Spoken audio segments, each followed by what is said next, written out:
June 6, 1944, 05:10 hours.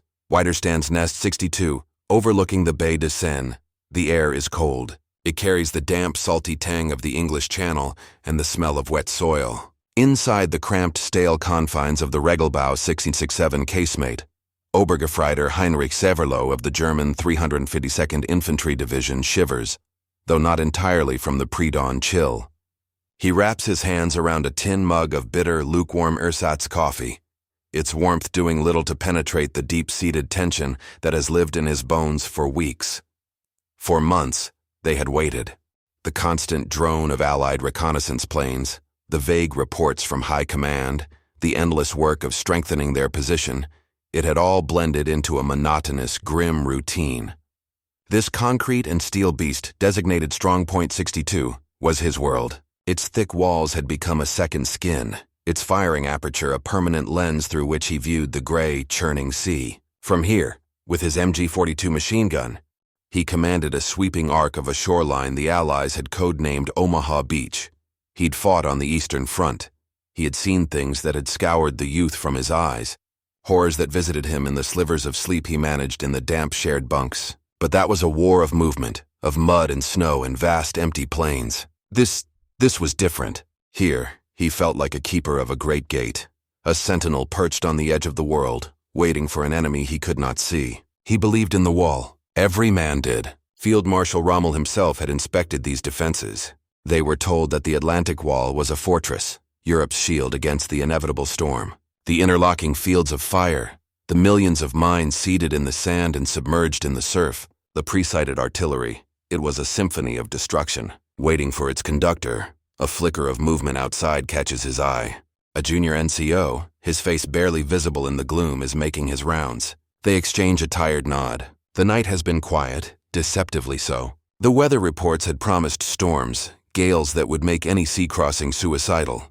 The tension of the previous days had eased, replaced by a sullen boredom, yet something felt wrong. The air itself seemed to hum with a strange energy. Heinrich pulls a creased photograph from his breast pocket. The smiling face of his wife, Annalisa, and his young son, their images faded from his constant touch. He had written to them just last week, a letter full of forced confidence. The position is impregnable, he'd written. Let them come. They will break themselves upon our rock. He had almost believed it himself. He turns his gaze back to the firing slit, staring out into the dark expanse. The sea and the sky are one, a seamless canvas of charcoal gray. But then he hears it. Not a sound at first, but a vibration, a low, deep thrumming that seems to come from everywhere at once, a resonance that travels through the concrete floor and up into his teeth. It is deeper than thunder, more persistent than an engine. It is the sound of a world changing, and as the first hint of dawn begins to bleed across the horizon, he sees it. At first, he thinks his eyes are playing tricks on him, that the shadows on the water are phantoms born of fatigue. But the shadows take form. They resolve into shapes. Hundreds of them, then thousands. The horizon is no longer a line. It is a dense, jagged forest of steel masts and hulking silhouettes, stretching from one end of the sea to the other. It is not an armada. It is a nation afloat, a floating city of war, appearing from the mists of the channel like a vengeful specter. The coffee mug slips from his numb fingers, clattering onto the concrete floor, the sound lost in the growing, terrible rumble from the sea. The rock he had placed his faith in was about to be hit by a tidal wave. And in that moment, staring at the impossible sight of 5,000 ships, Heinrich Severloh understood that everything he had been told was a lie. The structure that Heinrich Severloh and nearly 60,000 other German soldiers called home on the Normandy coast was the Atlantic Wall.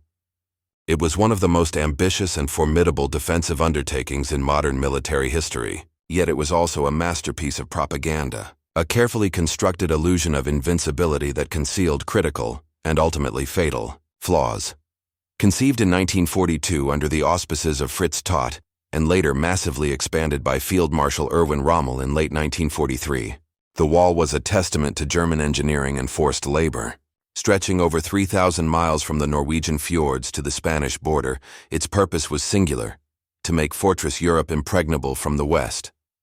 The plan called for a continuous chain of 15,000 concrete fortifications, manned by 300,000 troops, all designed to defeat an amphibious invasion force at the water's edge.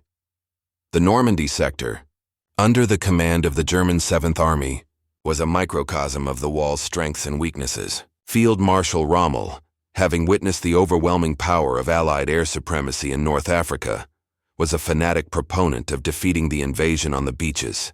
"The war will be won or lost on the beaches," he famously declared. "The first 24 hours of the invasion will be decisive. For the Allies, as well as for Germany, it will be the longest day."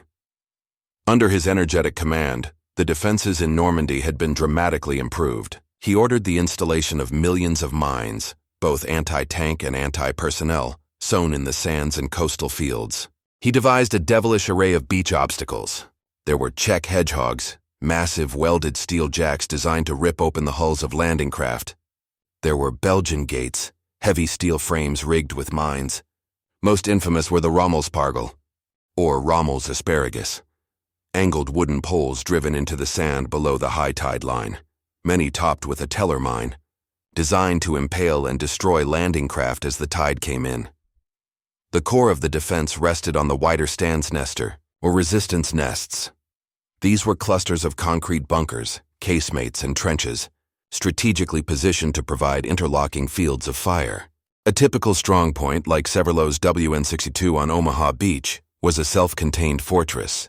It featured casemates for anti-tank guns, often a 75mm or 88mm cannon, machine gun Tobruks providing 360-degree fields of fire for the devastating MG-42, and reinforced shelters for infantry squads. These nests were connected by a labyrinth of trenches and protected by barbed wire and minefields. The firepower was scientifically planned. Machine gunners were given specific overlapping sectors of fire. Mortar teams had pre-calculated firing solutions for every square meter of the beach. Artillery batteries, positioned several kilometers inland and heavily camouflaged, were zeroed in on the shoreline, ready to unleash a storm of high explosives on command. On paper, it was a perfect killing machine, designed to turn the beaches of Normandy into a meat grinder. Omaha Beach was particularly well defended. A crescent-shaped stretch of sand 4 miles long, it was overlooked by steep bluffs rising up to 150 feet. Any attacker would have to cross a wide, open expanse of beach, completely exposed to fire from the defenders dug into these heights. 15 of these resistance nests, from WN-60 in the west to WN-74 in the east, controlled every inch of the sand. The troops manning these defenses were a mixed bag. The 716th Infantry Division was a static formation, composed of older men and conscripts from occupied territories, primarily Poland and Russia. They were considered low-grade troops, suitable for garrison duty. However, in a stroke of incredible misfortune for the Allies, Rommel had recently insisted on moving a far more potent formation into the coastal area. The 352nd Infantry Division, a full-strength unit with a corps of hardened veterans from the Eastern Front, had been repositioned just inland from Omaha and Utah beaches. They were well-trained, well-equipped, and battle-hardened. It was elements of this division, including Heinrich Severlow, who manned the key positions overlooking Omaha. Yet for all its concrete steel and tactical ingenuity, the Atlantic Wall was a brittle shield. It was a linear defense, powerful at the point of contact but lacking depth. If the Allies could breach it, there was very little in the way of a strategic reserve to push them back. The infamous Panzer divisions, the key to defeating any successful landing, were held back under the direct control of Hitler's High Command, OKW, their deployment mired in a confused and indecisive command structure. Rommel wanted them close to the coast.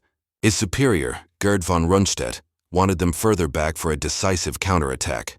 In the end, they were positioned too far to do either effectively. The wall was also incomplete. By June 1944, only a fraction of the planned 15,000 fortifications were finished. Resources were stretched thin between construction, the war in Italy, and the titanic struggle on the Eastern Front. Ultimately, the Atlantic Wall was an illusion, a powerful one but an illusion nonetheless. It was a crust, not a core. It was designed to deter, to intimidate, and to inflict horrific casualties on the first wave. But it was built on the fatal assumption that the enemy would not be able to bring overwhelming, concentrated and sustained force to bear at a single point. It was an assumption that was about to be obliterated by the sight on the horizon. While the German sentries peered into the dark, the largest amphibious force in human history was completing its perilous journey across the English Channel. Codenamed Operation Neptune, The naval component of the Overlord invasion plan was an undertaking of breathtaking scale and complexity. It was the culmination of years of planning, industrial production, and strategic deception. The fleet had assembled from ports all across southern England.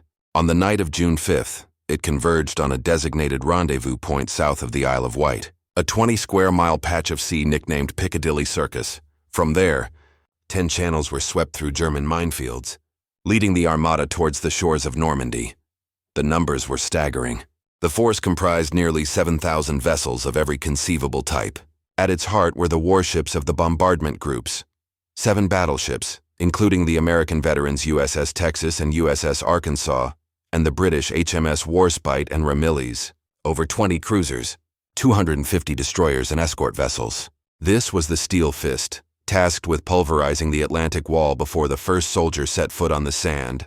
Following them was the vast, sprawling array of transport and landing ships. There were over 4,000 landing craft, the iconic Higgins boats, LCVP, the British LCAs, the larger LCTs, landing craft tank, and LCIs, landing craft infantry. These were the fragile vessels that would carry the hopes of the free world on the final, terrifying dash to the shore. Aboard these craft, 156,000 men waited. They were American, British, Canadian, Polish, Free French, Norwegian, and more. They were a cross-section of their societies: farm boys from Iowa, factory workers from Manchester, fishermen from Nova Scotia. For most, this would be their first taste of combat. Let us focus on one: Private First Class Jack Riley, 19 years old, from Bedford, Virginia, a member of Company A, 116th Infantry Regiment, attached to the 29th Division. He is huddled inside the cramped, suffocating hull of a British crude LCA. The craft pitches and rolls violently in the choppy seas, a consequence of the very weather that had lulled the German command into a false sense of security. The air is thick with the stench of diesel fumes, damp wool, and vomit. Around him, dozens of other young men are packed shoulder to shoulder, each lost in his own world of fear and anticipation. For hours, Jack has been seasick, retching into a cardboard bucket until there is nothing left. His M1 Garand rifle, cleaned and oiled for the 10th time, feels slick with condensation in his hands. He can hear the constant slap of waves against the thin plywood hull, a sound that seems to be counting down the final minutes of his life. He clutches an amulet in his pocket, a St. Christopher medal his mother gave him. He tries to recall the Lord's Prayer, but the words jumble in his mind, crowded out by the gnawing anxiety. The sergeants move among them, their voices low and steady, offering words of encouragement that sound hollow against the roar of the engines. They are told the plan is perfect. Thousands of heavy bombers will have already turned the German defenses into a moonscape. The battleships will then level anything that remains. They are assured that they will likely walk onto the beach with minimal resistance. "Just get across the sand and to the shingle," the lieutenant had said. "The Air Corps and the Navy will have done the rest."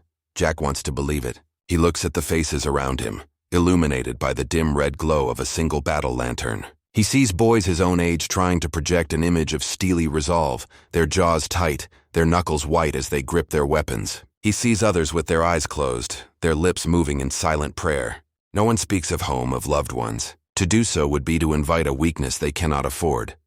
Through the night, they had watched the vast, dark shapes of the warships slide past them, ghost-like and immense. They had seen the sky crisscrossed with the navigation lights of thousands of aircraft, the drone of their engines a constant, reassuring hum. It felt like they were part of something immense, something unstoppable. But now, as the LCA circles endlessly in the marshalling area, waiting for the signal to head for the shore, the sheer scale of the operation becomes a source of personal terror. He is just one man among 156,000, a single grain of sand in a great tidal wave.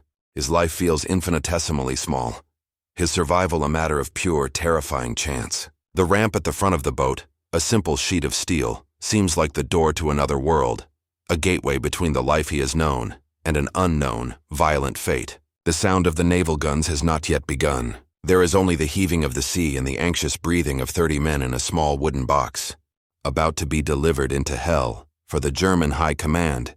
The early hours of June 6th were a period of deep confusion, compounded by a catastrophic lack of urgency. The entire defensive strategy for the West was predicated on correctly identifying the main Allied invasion point.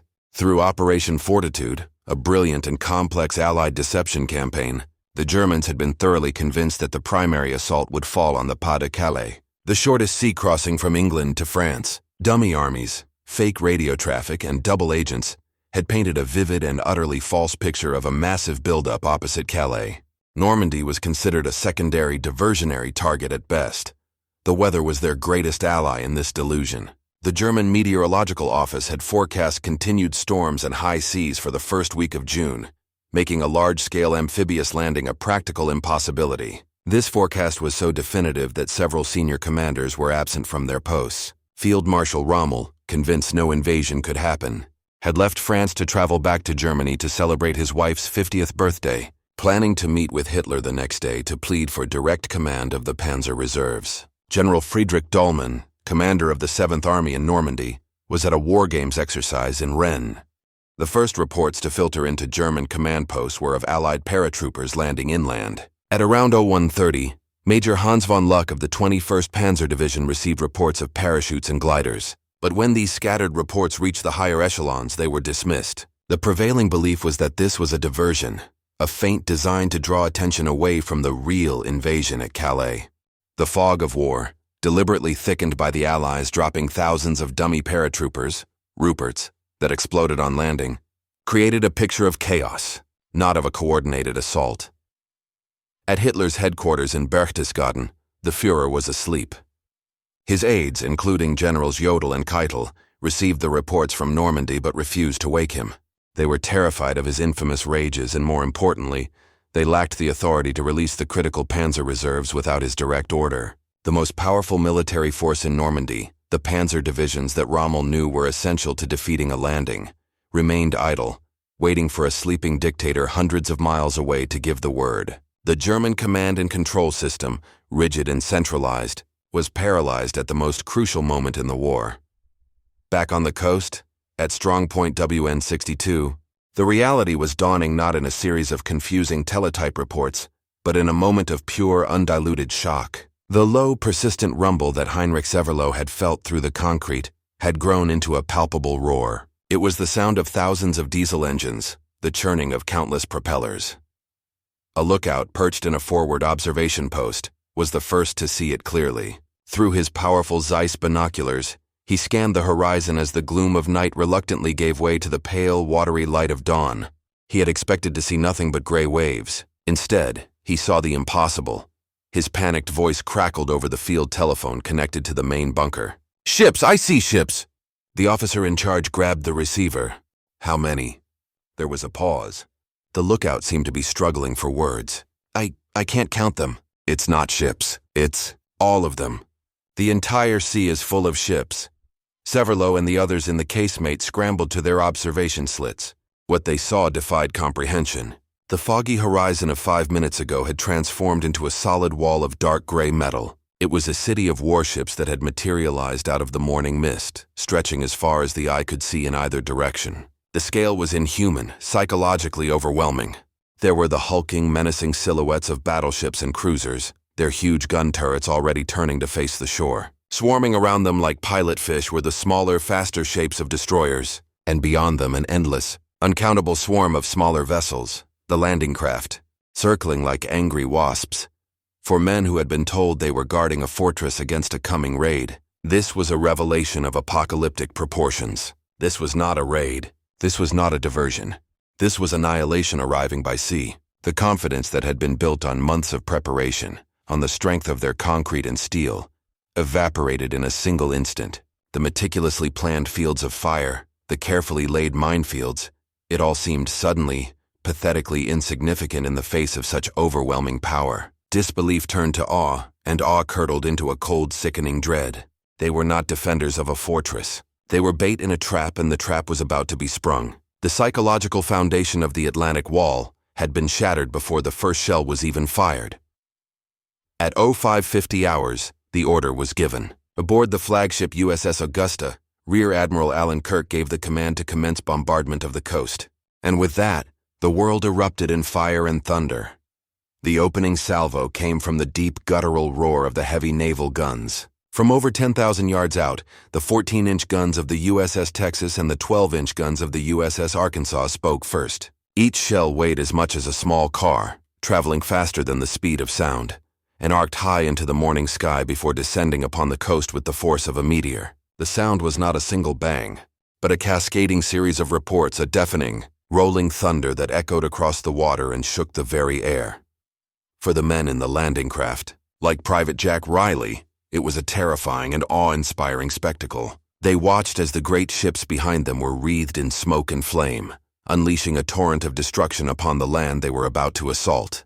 The sky above them filled with the dark specks of the shells, a steel rainstorm flying towards the shore. They saw the bluffs of Omaha Beach erupt in fountains of dirt, smoke, and debris. It was impossible to believe anything could survive such a cataclysm. Closer in, the cruisers and destroyers joined the chorus. The British cruisers HMS Glasgow and HMS Bellona, and the American USS Tuscaloosa, pounded their designated targets with rapid-fire 6-inch and 8-inch guns. Destroyers like the USS Satterley and Thompson steamed daringly close to the shore, their 5-inch guns firing directly at the visible German emplacements, their shells screaming like banshees. The bombardment was a carefully choreographed ballet of destruction, with naval gunfire controllers and spotter planes overhead directing the fall of shot, calling out corrections to the gunnery officers miles out at sea. But the most visually spectacular, and perhaps most terrifying, weapon was unleashed by the flotilla of landing craft, tank, rocket. These were standard LCTs that had been converted into floating rocket batteries. Each one carried over 1,000 5-inch rockets. In a single deafening volley that lasted mere seconds, these craft could saturate a 1,000-yard stretch of beach with high explosives.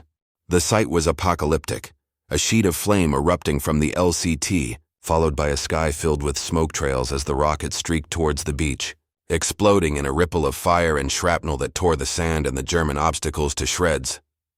For Heinrich Severloh and the men inside WN-62, the world ceased to exist. It was replaced by a sensory Armageddon. The first battleship shell struck the cliff face several hundred yards away, and the concussion wave that slammed into their concrete bunker felt like the fist of God. The structure, which had felt so permanent and solid, groaned and shuddered. The air was instantly filled with a thick fog of concrete dust and cordite fumes. Light bulbs shattered. Equipment was thrown from shelves. Then the shells began to land all around them. The sound was no longer a series of explosions. It was a single, continuous, earth-shattering roar that defied description. It was a physical presence, a crushing weight that hammered on the bunker, on their bodies, on their minds. Severloh was thrown from his feet, his head smashing against the steel mount of his MG-42. His ears rang with a piercing shriek, and a trickle of blood ran from his nose. He tried to shout to the man next to him, but no sound came out. The noise consumed everything. Through the firing slit, he could see nothing but a maelstrom of smoke, fire, and geysers of earth being thrown hundreds of feet into the air. The meticulously planned fields of fire were now a meaningless concept. His machine gun, the feared Hitler's buzzsaw, was silent, its crew cowering on the floor, their hands clamped over their ears, their faces pale with shock. The bunker, designed to be a fortress, had become a coffin, a concrete drum being beaten by 1,000 giant hammers. The psychological impact was as devastating as any physical damage. It was an assault not just on their bodies and their defenses, but on their sanity. The message being delivered by the Allied fleet was clear and brutal. There is nowhere to hide. Resistance is futile. The sheer overwhelming violence of the bombardment was designed to induce a state of shock and paralysis, to shatter the defenders' will to fight before they even saw the face of an enemy soldier. The Allied plan was built on a simple, brutal logic: the preliminary bombardment, combining the crushing power of the air forces and the Navy, would systematically dismantle the Atlantic Wall. The heavy bombers of the U.S. 8th Air Force were tasked with cratering the beaches and destroying the main defensive fortifications. The naval guns were to finish the job, suppressing any remaining pockets of resistance and clearing paths through the beach obstacles. By the time the first wave of infantry landed, the German defenses were expected to be a shattered, smoking ruin. But on Omaha Beach, the plan went catastrophically wrong. The devastating steel typhoon, so terrifying to witness and endure, proved to be shockingly ineffective against its primary targets. The unexpected outcome was not a shattered wall, but a wall that had been deafened, shaken, and terrorized, but left physically, lethally, intact. The failure began in the air. Over 480 B-24 Liberator bombers were assigned to attack the Omaha Beach defenses. They were scheduled to drop over 1,200 tons of bombs in the 30 minutes preceding the landing. However, Due to the heavy, low-lying cloud cover, the lead bombardiers were faced with a terrible choice: risk dropping their payloads short and hitting their own incoming fleet, or delay the release by a few seconds to ensure the ships were safe.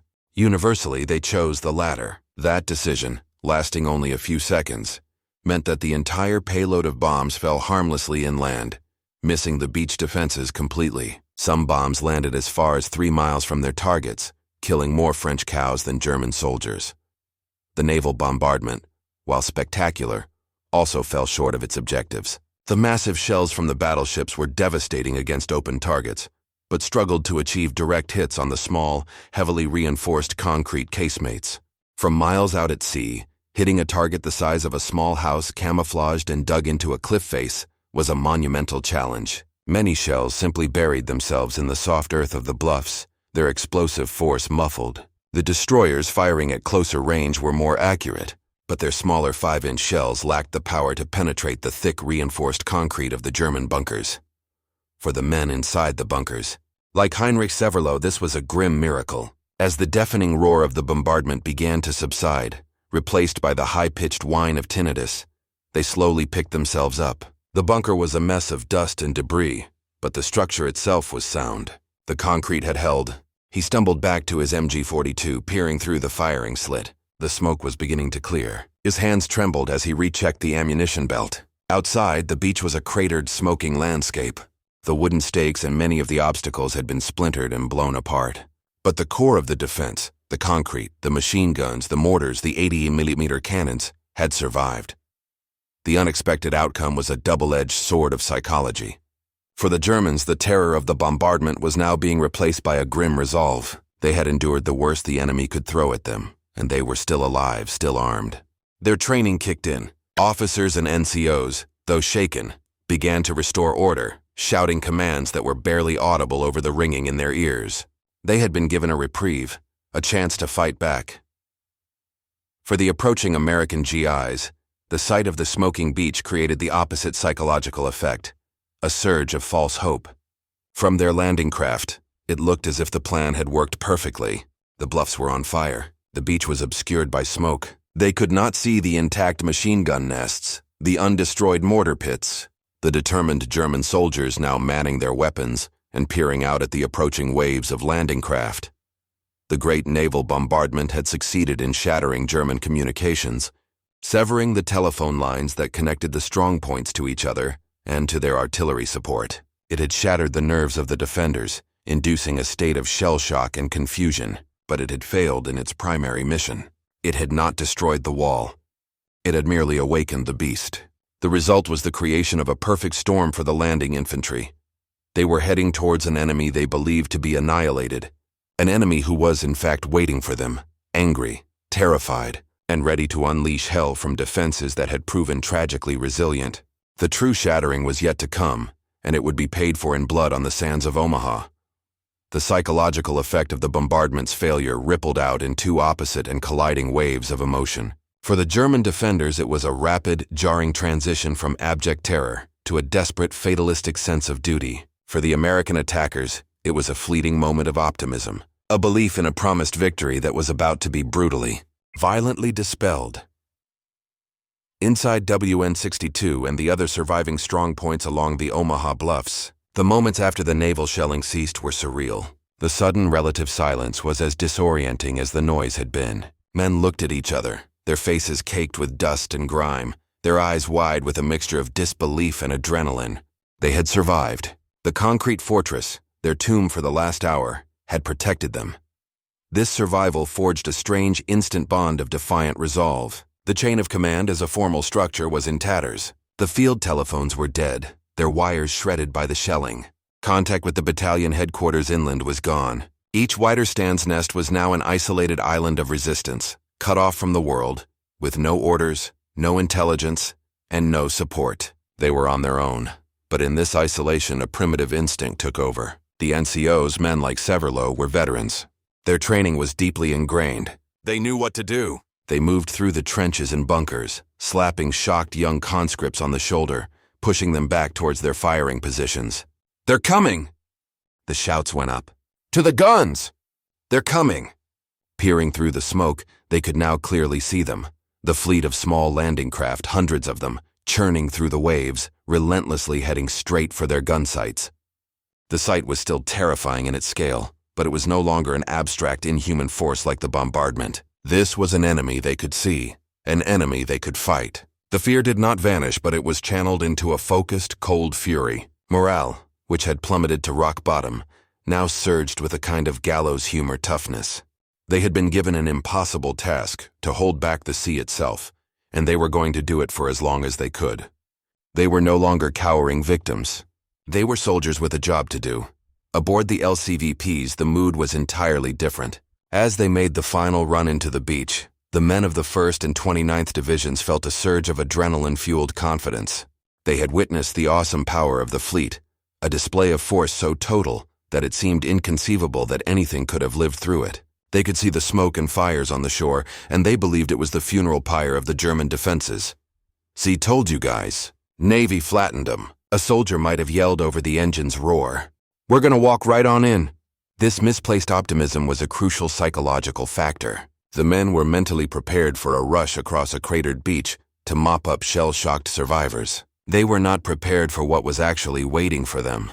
As the LCVPs ground to a halt on the sandbars and the ramps began to lower, they were standing, exposed, ready to charge into a battle they thought was already won. And in that precise moment, the two psychological waves crashed into each other with horrific force. As the first American ramps dropped, the German machine guns opened up. The sound of the MG-42, with its blistering rate of fire of over 1,200 rounds per minute, was unlike anything the green American troops had ever heard. It was not the chugging of a Browning, but a terrifying, ripping noise like canvas being torn. From dozens of intact, interlocking positions, the German gunners, who had just minutes before been cowering in terror, now unleashed a devastating storm of fire into the packed ranks of men silhouetted in the openings of their landing craft. The psychological shock for the Americans was absolute. The wave of optimism was not just halted, it was annihilated in a split second. Hope was replaced by sheer, uncomprehending horror. Men who were charging forward with a yell on their lips were cut down before they could take a single step on the sand. The water around the boats turned red. The sergeants and officers, the leaders who were supposed to guide them, were often the first to die, targeted as they stood to direct their men. The carefully laid plans, the briefings, the assurances, it all vanished in a hail of machine gun bullets and pre-sighted mortar shells that began to rain down on the beach with deadly accuracy. The men were thrown from a state of high confidence into a primal struggle for individual survival, trapped on a perfectly designed killing field, with no cover and nowhere to retreat. The shattering of German expectations by the fleet was now answered by the shattering of Allied hopes by the wall. The battle for Omaha Beach became a legend of horror and heroism, a testament to the catastrophic failure of the pre-invasion bombardment and the raw courage of the men who had to pay the price for it. The German defenses, having survived the steel typhoon, performed exactly as designed. For hours, they pinned the American soldiers on the tidal flats, inflicting devastating casualties and bringing the entire invasion of that sector to the brink of collapse. From his position in WN-62, Heinrich Severloh would later claim to have fired over 12,000 rounds from his MG-42 and hundreds more with his rifle. He and the handful of men with him became an anchor of the German defense, their interlocking fire sweeping the easy red sector of the beach, cutting down wave after wave of American infantry. They fought with the desperate energy of men who knew they were doomed but were determined to sell their lives dearly. For them, the battle was no longer about winning the war. It was about survival and exacting the highest possible cost from the invaders. But the very thing that had shattered their morale at dawn was the same thing that ultimately guaranteed their defeat. The unstoppable, overwhelming scale of the Allied invasion. While individual bunkers and strongpoints could hold out, they could not hold out forever. The fleet was more than just a bombardment platform. It was a conveyor belt of men and steel. Behind the savaged first wave came a second and a third. Destroyers, seeing the disaster unfolding on the beach, defied orders and steamed dangerously close to the shore, blasting the German bunkers with direct, point-blank fire, slowly, painstakingly. Through acts of individual bravery and small unit leadership, the Americans began to gain a foothold. Pockets of men, led by surviving NCOs and officers like Captain Dawson, found shelter under the lip of the shingle or at the base of the bluffs.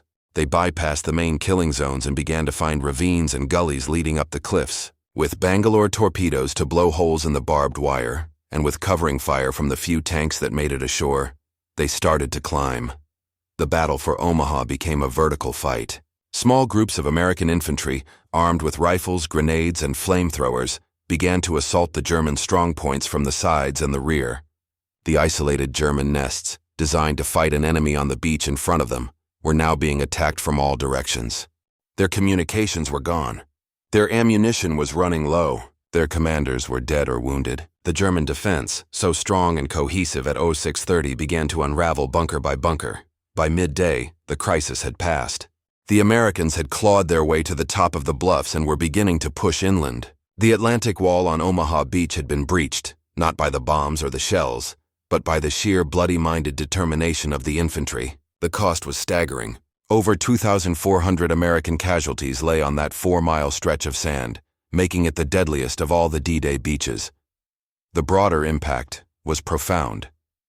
The struggle on Omaha demonstrated the immense difficulty of amphibious assaults against a prepared and determined enemy. It was a brutal lesson that would be remembered in future operations in the Pacific. For the Germans, the fall of the Normandy defenses marked the beginning of the end. Despite the tactical success of the defense on Omaha, the strategic failure was total. The Allies were ashore, and with their complete air and sea superiority, they could pour men and material into the beachhead faster than the Germans could ever hope to contain them. The wall, Rommel's great shield, had been broken in less than a day. In the late afternoon, with his position about to be overrun, Heinrich Severlo was wounded and forced to retreat. He left behind a smoking machine gun and a beach littered with the dead. The great concrete casemate of WN-62, which had seemed like the strongest place on Earth that morning, was now just a silent, scarred monument to a failed defense. The image that would forever be seared into his memory was not the carnage he inflicted, but the sight that had greeted him at dawn. The endless forest of ships. It was the physical manifestation of an industrial and military might that his country could no longer match. The defenses had not been shattered by a single shell, but by the crushing, inevitable weight of that entire fleet and the world it represented. It was a force that had bent steel, pulverized concrete, and ultimately broken the will of a continent. The longest day was over, and the road to the heart of the Reich was now open.